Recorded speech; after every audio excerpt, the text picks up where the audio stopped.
Today on Rappler.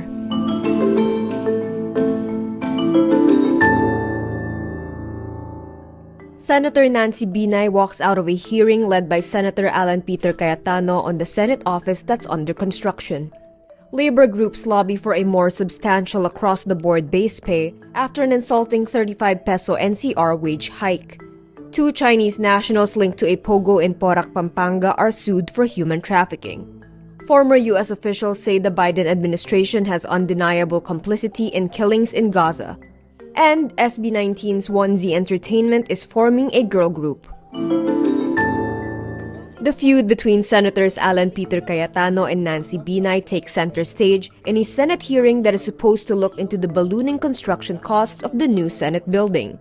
Cayetano launches the inquiry into the issue in his capacity as Committee on Accounts Chairman after Senate President Cheese Escudero ordered a comprehensive review. At the hearing, former Committee on Accounts Chair Binay refutes Cayetano's claim, saying the construction costs only 21.7 billion pesos and not 23 billion. Cayetano insists the cost is at 23 billion pesos due to land acquisition.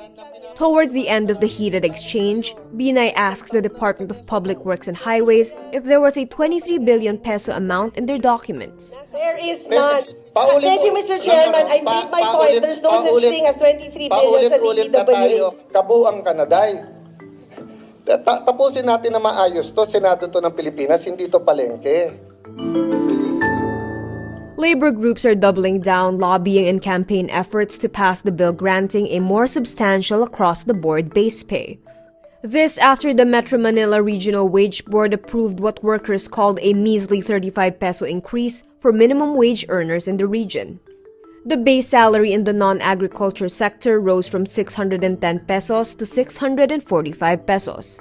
Workers from the agriculture sector and establishments employing 15 or less workers will now earn 608 pesos from the previous 573.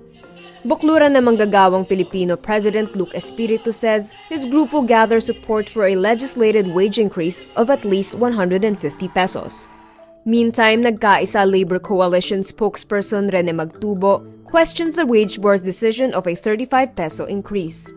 He says the Senate is discussing a 100 peso increase while the House talks of a 150 peso increase. The Presidential Anti-Organized Crime Commission and civilians filed criminal complaints against 2 Chinese connected with Lucky South 99, a POGO in Porac, Pampanga, for human trafficking and kidnapping. On Tuesday, July 1, Justice Department prosecutors received complaints against Chinese nationals Qin Rengu, who is originally from Hunan Province in China, and Jiangxi Guang from Hebei Province. The 2 face these criminal complaints and are currently under PAOK custody. DOJ prosecutors say they cannot disclose the names of the civilian complainants who are Chinese due to security reasons. Complainants claim they were restrained to a bed frame, kept locked for several days, and were beaten. Workers from Lucky South 99 say they were trafficked and tortured. Senator Sherwin Gatchalian describes Lucky South 99 as the most brutal, violent hub he's seen. Former U.S. officials who quit over U.S. support for Israel's war in Gaza accused President Joe Biden's administration of undeniable complicity in Palestinian killings. In a joint statement, a dozen former officials say the administration was violating U.S. laws through its support for Israel and finding loopholes to continue shipping weapons to its ally. This as Israel's offensives and U.S. support of the war face mounting international criticism. The war in Gaza has killed nearly 38,000 people and has created a humanitarian crisis. Meantime, Biden faces increasing pressure to bow out of his 2024 re-election bid following his performance in the presidential debate against Donald Trump. A House Democratic aide says there are 25 Democratic members of the House preparing to call for Biden to step aside. But White House Press Secretary Karine Jean-Pierre says Biden did not have an episode, just a bad night. 1Z Entertainment, the talent agency established by P-pop group SB19, kickstarts its search for a new girl group. One of the main reasons why they want to establish 1Z is really for SB19 to leave a legacy sa industry.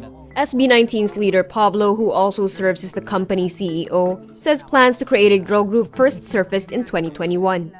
In an interview with Rappler, he says he wants a work environment where ideas are honed and created.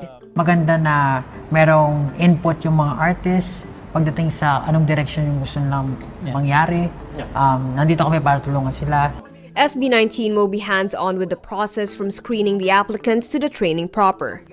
Auditions are underway and are extended until July 12, 2024. And that's today's wrap. I'm Kara Oliver. Thank you for watching. Click the link below for the full story. Follow us on Rappler's YouTube, Facebook, X, Instagram, and TikTok.